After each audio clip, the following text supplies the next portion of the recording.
নিরামিষ পনির কোরমা। সাদা তেলে জিরে, তেজপাতা, টমেটো, আদা, কাঁচা লঙ্কা, গরম মশলা বাটা, জিরে গুঁড়ো, কাশ্মীরি লঙ্কার গুঁড়ো। মশলাটি একটু ভেজে নেব। মটর, ক্যাপসিকাম আন্দাজ মতো নুন দিয়ে 2-3 মিনিট ভেজে নেব। এরপর কাজু, চালমগজ, পোস্ত বাটা 3 চামচ মতো দিয়ে একটু কষিয়ে নেব।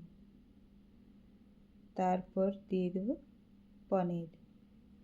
পনির দিয়ে নেড়ে চেড়ে ঢাকা দিয়ে কিছুক্ষণ রান্না করব। এরপর আধা কাপ টক দই, আধা চামচ চিনি দিয়ে নেড়ে চেড়ে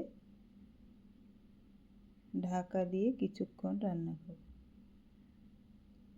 মটর সিদ্ধ হয়ে গেলে তার মধ্যে দিয়ে দেব 1 চামচ ঘি, 3 চামচ মতো ক্রিম দিয়ে নামিয়ে নেব। ব্যাস রেডি হয়ে গেল পনির কোরমা।